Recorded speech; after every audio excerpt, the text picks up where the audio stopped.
mais incerteza. Os mais corajosos topam pagar um preço mais barato. Hoje, durante o dia, certamente esse vai ser um tema que a CNN Brasil vai tratar e muito, porque são várias implicações. A queda de 2%. Eu precisei conferir com a Priscila para falar o número certo aqui das ADRs, já sinalizam, né, Priscila, que não vai ser um dia bom para as ações. Bom, vamos lá, vamos mudar de assunto, porque além dessa mudança na Petrobras, um pouco antes, o governo federal promoveu e anunciou mais uma redução de impostos de importação. Dessa vez, a diminuição veio na TEC do Mercosul, a tarifa externa comum. É a segunda vez que o governo faz isso, no patamar de 10%. Vamos relembrar aqui no telão quais foram as outras reduções recentes do imposto de importação. Em novembro do ano passado, aconteceu essa primeira redução na TEC. Depois, em fevereiro já desse ano, redução de 25% no IPI para a maioria dos produtos,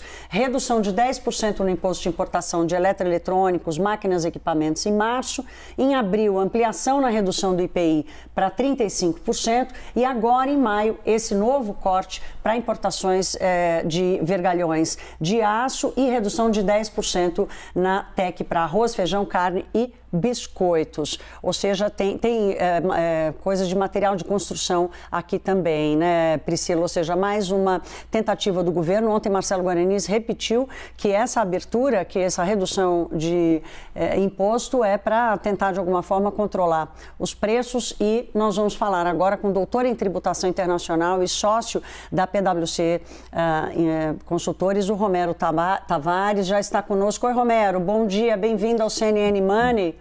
Qual que é a tua primeira impressão? Thaís. Desculpa, qual que é a sua... Estamos aqui correndo para não perder nenhum minuto. Qual que é a sua primeira impressão dessa aceleração do governo em mexer em impostos de importação?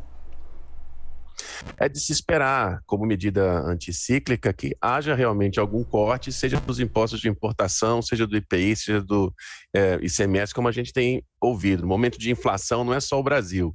Outros países também têm feito medidas semelhantes, né? O que preocupa é isso ser fora de contexto, né? A gente precisa de uma reforma tributária mais ampla. Ô, Romero, você me falou mais cedo que a economia brasileira ela continua fechada, né? Que o Guaranis comentou que isso torna o Brasil, deixa o Brasil mais próximo dos padrões internacionais. Só que aí você explicou que mesmo com essas reduções, o Brasil ainda tem uma alíquota efetiva que é superior à de países desenvolvidos. Se a gente considerar, por exemplo, produtos agrícolas, eles chegam a ter uma alíquota de 35%, que é muito elevada e que deixa a nossa economia mais fechada, né? Essa é a tua visão? Você acha que isso muda alguma coisa ou, de fato, a gente continua com a economia fechada por aqui? Realmente muda muito pouco, a gente continua com a economia fechada. No setor industrial, a alíquota máxima é 35%, mas a média realmente é uma média de 13% da nossa alíquota do imposto de importação. No ambiente OCDE, essa média é abaixo de 5%, eu diria 2%, por exemplo, na Europa e Estados Unidos. Então, a gente continua sendo uma economia fechada e lembrando que esse imposto de importação vem primeiro e depois vem IPI, ICMS, PIS, COFINS, toda aquela sopa de letrinhas com que a gente trabalha aqui. A gente vai pedir para o Romero ficar aqui com a gente, porque a gente vai só mudar um pouco de assunto, mas ainda falando sobre tributos, porque a Câmara dos Deputados deve votar hoje o projeto que define um teto de 17% para a cobrança do ICMS. A gente vai trazer aqui um panorama de quais são os projetos que estão em jogo, porque, além disso, o presidente da Câmara, Arthur Lira, também deve instalar uma comissão especial para analisar a PEC que altera o sistema tributário, mais uma proposta aí de reforma tributária. A gente vai ver se tem, então, aqui... vocês estão vendo aí, então, na nossa tela, então, os principais projetos aí que estão previstos. Então, lembrando, teve a Lei Complementar 192, que estabeleceu um valor fixo de alíquota para o ICMS e um teto e aí tem a ideia também de fazer esse teto de 17% agora com esse novo projeto de Arthur Lira. Tem também o projeto, que é esse projeto de lei complementar 18 de 22, que é o que deve ser votado hoje, que é o que vem sendo muito repercutido aí pelo mercado, porque mexe muito com a arrecadação dos estados. E, além disso, tem aspectos que falam sobre a reforma tributária. Romero, eu nem vou ficar me estendendo muito aqui nos projetos, porque acho que o que as pessoas mais querem saber nesse momento é: vai ter redução de preços para o consumidor nesse momento e a que custo?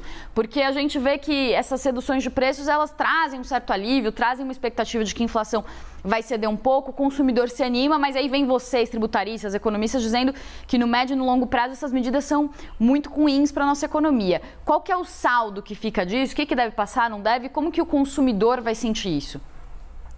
Olha, se fosse a reforma ampla das PEC 110 e 45, a expectativa seria positiva para todos, crescimento e um equilíbrio melhor de preços. Nessas outras medidas que são pontuais, né, meio que um puxadinho de reforma tributária, como esse caso do ICMS, tem um impacto imediato, sim, é uma redução, sim, tem alguma forte perspectiva de redução de preços para energia elétrica, para telecomunicações e também, obviamente, para os combustíveis, o que, do ponto de vista do consumidor, não é ruim, é bom.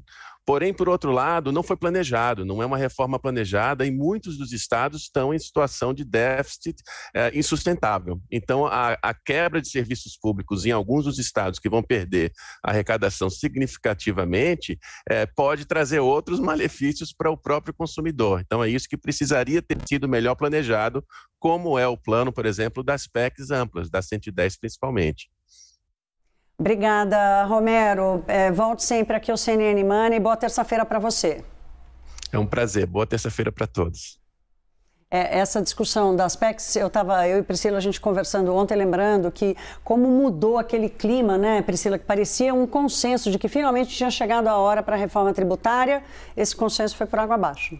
Pois é, e não tem grandes expectativas também, né, de passar alguma coisa nesse ano, se passar talvez alguma coisa mais enxuta, né, mas não como os tributaristas falam que deveria ser, né, uma PEC mais ampla para conseguir melhorar de vez a carga tributária aqui no país, né. E não fazer puxadinho. Exatamente. Então vamos ver o mercado? Vamos ver então como que fechou o mercado aqui no Brasil. Bolsa Brasileira fechou em alta mais uma vez.